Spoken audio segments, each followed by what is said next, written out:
Well, summertime, back out on the river. I tell you what, my favorite place to be. Let the triple digits come, that's all right. This is a cool water stream. Love to play in it. Try to be out here as much as I can during the summer, and especially out on the kayak and kayak fishing. So, on this river, you can catch a lot of different, species of fish, a lot of different variety out here, but the fish that we mainly target when we come out here is smallmouth bass.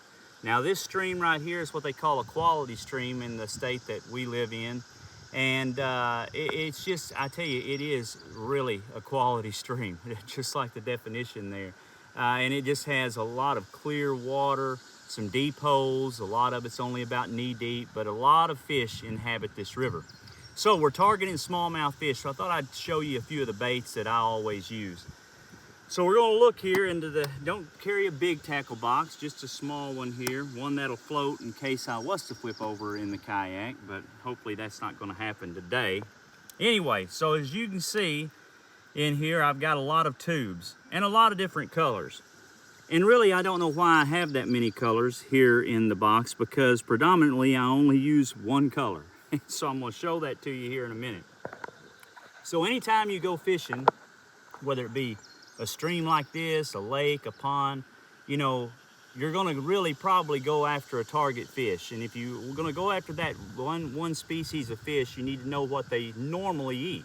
And in this river, they normally eat crawdads. That's what we call them in Arkansas, crawdads, that's right. So crayfish.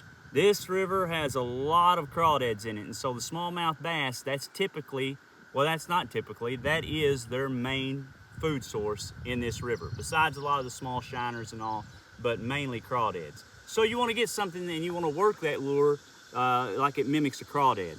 But I'm going to show you some other lures. Now this one right here is a lot of fun. I don't use it a whole lot, but Hunter, our son, uses it quite a bit. Let me get it unhooked here. And it's called a whopper plopper. A whopper plopper. And it's a topwater lure. And so the reason why it's a lot of fun is you cast it out there, and as you're reeling it in, kind of medium to slow speed, it plops in the water, and you'll hear it. This tail spins around, and it plop, plop, plop, plop, plop. And so a lot of there's some largemouth bass in here too, but the smallmouth and even some little long-eared sunfish will come up and hit this thing, and you can catch them on a topwater. And so it's a lot of fun, but I don't use it a whole lot. But again, it's a lot of fun to use out here if you're just kind of messing around. And you will catch a lot of big fish on it. Now, another lure that we use a lot is called a Ned rig. And this one, of course, you can see it's a one-aught hook. It's got a jig head on it, a weighted jig head, and then a worm type. And you can see it's kind of a natural color to it. And so the way you'd work this, you'd throw it out there and you'd kind of bounce it off the bottom. And this one's been used. You can see it's been kind of eat up a little bit, but it's called a Ned rig. So again, you can use that. And then one other lure that we used to use, I don't use it as much anymore, but it will catch a lot of fish, is what they call a little rebel crawdad. You get the treble hooks down there. So this little rebel crawdad there, once you throw it down, and the way I would work that is I would tie this onto the end of my line, and then I would put a sinker about maybe not quite a foot up on the line, and because this will float. And so what that sinker does, it will pull it to the bottom, and it'll suspend it from the bottom of the river a little bit. And so when you work it, it goes back and forth, and you can, but here's the thing that is a lot of fun to some people, but you'll catch a lot of small fish on this right here. A lot of long-eared sunfish and other varieties, but you can catch a lot of largemouth bass. But now, the go-to bait, my bait that I really never switch from. I just wanted to show you a variety there. And like I said, there's a lot of people that'll throw a lot of different things, but is this tube right here. This tube, and especially in this color, because it's kind of what I call a Christmas coffee, because it's kind of the color of a crawdad, and it's got red, green, and gold flake in it. And you don't have to have, this is a one-aught hook with a jig head. I'll show you the hook set up here. It's that right there. And then what I would do to tie this onto the line, I would take this tube and I would push the jig head up into the tube like so. push it in there, get it all, be careful of that sharp point on the hook, get it all pushed down through there, and then I would push the eye through the tube, just like that, and so your weight's inside the tube, and you tie it on right there. And that's all you need on the end of the line. So that's what I've got on here, and that is my go-to bait. This bait right here to a smallmouth bass is like fried chicken to a Baptist preacher. You know what I'm saying? I mean, you want your preacher to visit you quite a bit, feed him fried chicken. And that's kind of like this tube is right here to a smallmouth bass. I'm telling you, they love it. So here's the deal. My son, he's all the time like, take this pole, take that pole, use this, use the whopper plopper, use the Ned rig. Hey, this right here, I'll catch just as many smallmouth fish, smallmouth bass and largemouth bass and even long-eared sunfish, rock bass on this right here than anybody else throwing all these different kinds of lures. It's hitting a real long one. You know, they have some 3-inch tubes that are mainly for largemouth bass, but this one right here, I love to use in the river for smallmouth bass. And I'm gonna show you how I work it, okay? So let me put this stuff up. We'll go over here and I'm gonna show you how I work it in the river.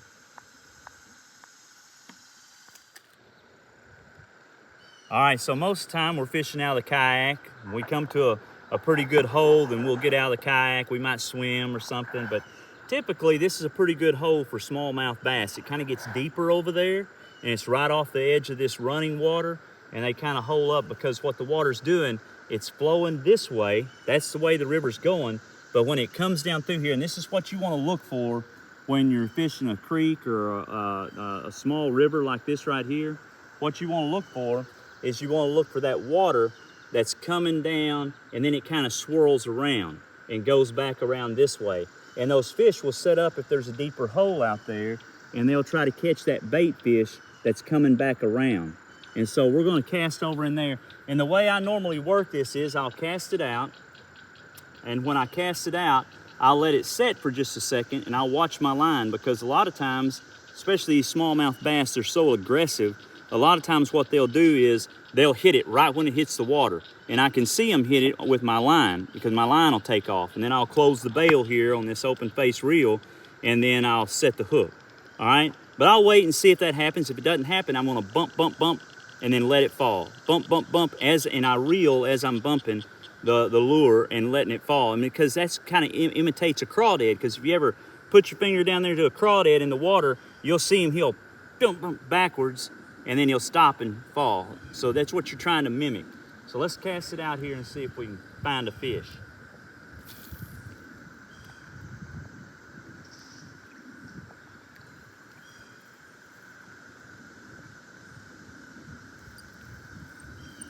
And the whole time I'm watching my line.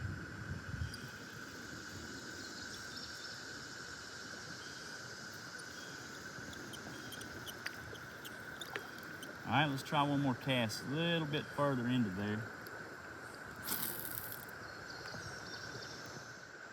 You see, I'm just bouncing it and reeling at the same time. Bounce, bounce, reel. Bounce, bounce, reel. Or bounce, reel, I guess that's what it would be. And then just seeing if something will catch it on the fall. Okay, we're gonna cast one more time because there may not be nothing in this hole.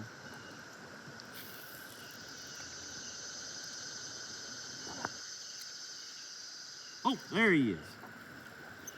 There he is. Oh my goodness. Holy cow. Hey, this is a pretty big one. Get the net, boys, get the net. Well, he's not that big, but you can see that, hey, he's a lot of fun. And he got off the hook for me, so that's even better, right? I didn't even have to take him off the hook. We're going to. I don't think it counts unless you reel it all the way in. No, it counts. You saw it. It's on camera. I mean, if I really needed it, I would have got it all in there. Now, this right here, this is what I call the Merrill maneuver, all right? So I'm going to aim for right over there, and look at that. Oh, that's what I'm talking about. Actually, that's really the first time it's really worked out really well. So there we go.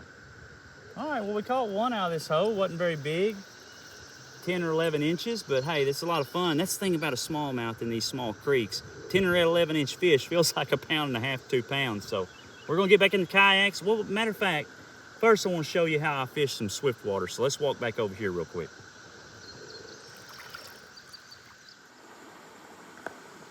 All right, so typically when I'm fishing a river like this, it's got swift water. Here's the key, especially when you're fishing with a lure like this. It's weighted, it's got an open hook on the end of it. You don't ever really want to cast upstream into this rough water. And the reason why is because you'll get hung up, because it's going to wash it down. But just like, again, you're trying to mimic a crawdad, if he's coming down through this swift water here, he's going to be bouncing along, right? And so what I'll do is I'll get to a point that I can fish straight across from me, or I can fish down and work the lure back up. So if I'm going to fish straight across from me, what I'm going to do is I'm going to cast out there, and then I'm going to bump it up a little, but then I'm going to let the water wash it a little bit. Maybe bump it up a little bit. And I might not do a lot of reeling until it gets past me pretty good, and then I'll reel it on in, because again, you're trying to mimic that crawdad coming down through there. But don't cast upstream. If you cast upstream, you're going to have to wade in there and get it unhung, because it's going to go under a rock or get hung on something. So I'll show you here. Toss it out there, and then just kind of let it float, bounce it a little. Let it float, bounce it a little. Let it float. Of course, you're reeling in when you're bouncing it a little.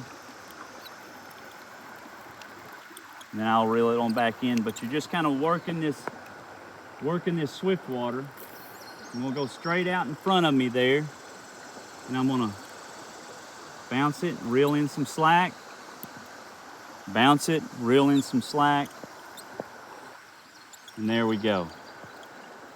I didn't figure we would catch nothing through here because we just floated through here with the kayaks, but I wanted to show you, if you're fishing swift water, always fish downstream back to you.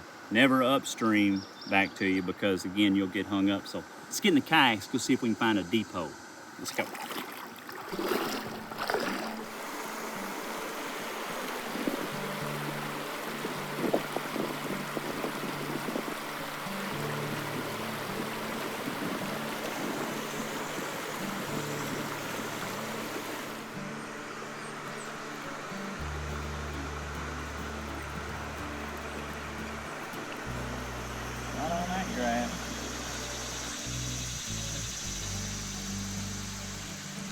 Maybe on this swift water?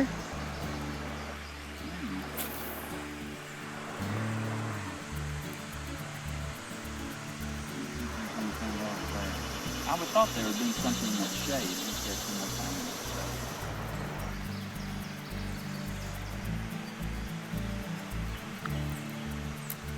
Don't hook me. That's why I was looking to see if we were ready.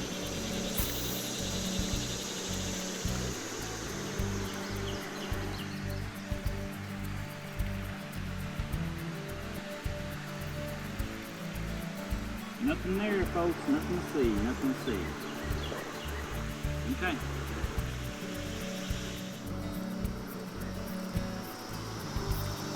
Get your little limb brim up there. That's the Merrill maneuver.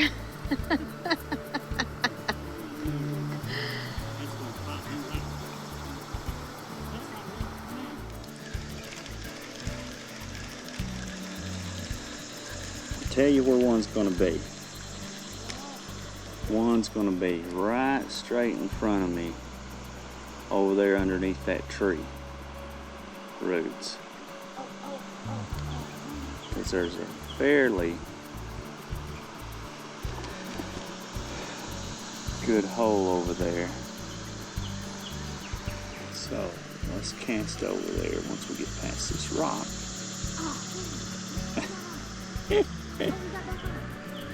You got you a fish? You got a fish? Oh, only counts if it gets in the boat, you said. Uh-oh. No, we didn't. Did you? Have you? Well, that's a good one. It's really not, I don't think. That's okay. Get up beside that rock and get it in. Oh, that's a good one. Caught my fish. You caught my fish. He's gonna pull me down these rapids. Boy, that's good. Hey, get the net, boys. Get the net. Huh? You want me to get the net? You want me to get the net? Get the net, Wander, get the net. That's a dandy. Look at that. Hey, that's a good fish. There you go. Pick him up like a real fisherman. I am, but he's getting me. Good fish. Quit it. Quit.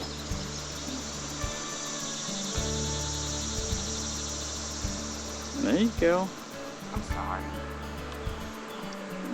Look at Hey, that. do you need that? Yeah, I hadn't caught one that big today. Put him down right there. Do you want it? No, go ahead and release him back into. There he goes. Good job. Oh, hey, there he is. Oh my goodness. Hey, that's a big one right there. 18, 19 inches at least. What? You gotta be kidding me. That's the fish that I thought was 18 or 19 inches. He fought much harder than that. He's not much bigger than the lure. Look at that. He might fit in a sardine can and touch both edges, but I don't know.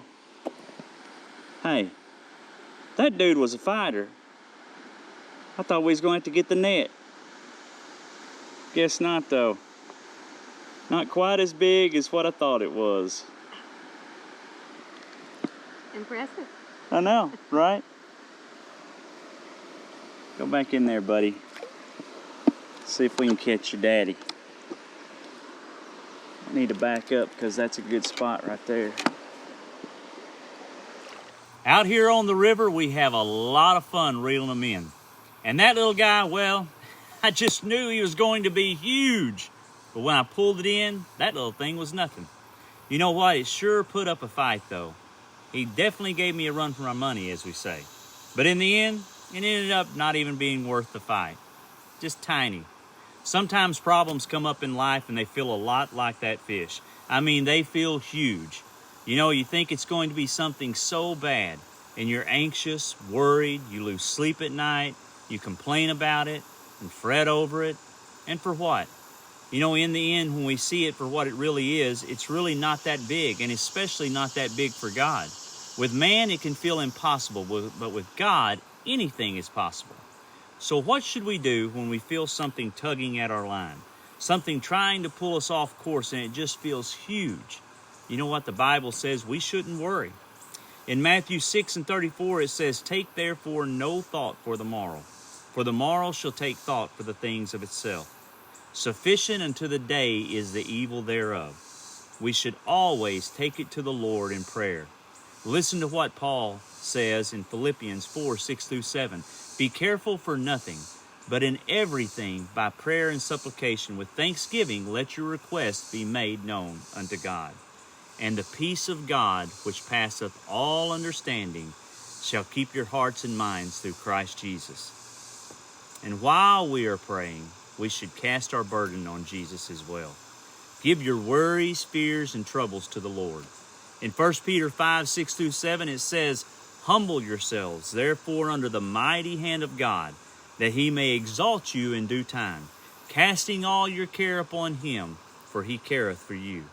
You know what? The Lord goes before you. He already knows what's going to be dragging you around, what drags you down. Trust in him to work it out, and you just keep on fishing. And that's exactly what I'm going to do. I'm going to get back out here and see if I can't reel in that big one. I mean a really big one this time. Hey, check out more videos like these on lifeword.org or follow us on social media sites. I'm Shaun Merrill, and I'll see you next time, hopefully right back out here on the river. This is a big one here. Hey, get the net. Get the net. This is a big one. Hey, this is one of the biggest ones I ever caught right here. Look at that. Look at that fish. Now check that dude out. Now that is what I'm talking about. That right there is a smallmouth. Woo! Let's just see how big this dude is. I'm gonna put this paddle down in the water so it's not gonna go anywhere.